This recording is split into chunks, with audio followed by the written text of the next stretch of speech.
I do not see the trust existing as a business. Sentiments expressed by Director of the St. Lucia National Trust, Bishnu Tulsie, after Prime Minister Alan Shasney called for a more commercially viable entity. The trust says it lost some $800,000 in income between April and October 2020. Shasney, who last week phoned into the Radio 100 talk show Out Goes In, has challenged the trust to find more innovative ways to generate revenue. So I think that Pigeon Island is a very good example of a site that can generate, I think, a significant amount more money than it possibly can. So, even just yesterday I had a meeting with them. I know that they're working with the events committee in terms of trying to create an amphitheater that can maybe have more regular shows that both the local public and also tourists can go to. And I think that the revenues that could be generated from those activities will not in any way conflict with the Pigeon Island as a historical park, but would generate additional revenues which can help them develop some of the other sites that they have that may not be as commercially viable. Tulsie is adamant that the conservation group is not a business and will not operate as such. The Prime Minister has always held the view that we need to operate like a business. The COVID pandemic has demonstrated in very stark terms the importance of financial sustainability. And it's a balance we've been struggling with for a while. Over the past 16 years, I'm talking about since I joined the trust, we have done a lot to increase our income streams. Our income back in 2004 when I joined was about $500,000. Now it's $2.5 million. So there has been this constant growth of about 10%. And we have managed to balance that with still doing our conservation work.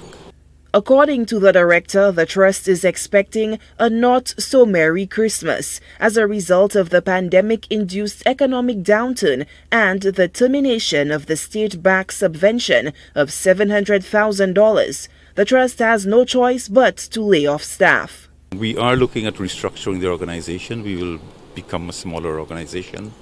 We have to revisit our priorities.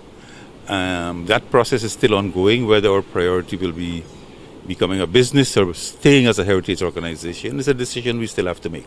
Although Tulsie insists that the trust is not an event planning firm, the organization is looking to team up with the events company of St. Lucia to forge a tactical partnership to spur commercial activity.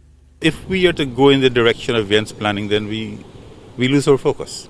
So it is about creating this type of strategic partnership with other entities who have the skills and the expertise so that it's a shared activity and we benefit from the commercial activities they undertake using our sites and our assets. Meanwhile, the St. Lucia Labour Party continues to vow to reinstate the trust's subvention if re-elected at the next polls. I strongly support the view that the National Trust should get their support, and the Labour Party should really look at reinstating the subvention, because I believe in the environment and that is what guarantees our future. In addition, I'm a member of the National Trust, so I have no objection in giving them the necessary support. So what does Tulsie make of the campaign pledge?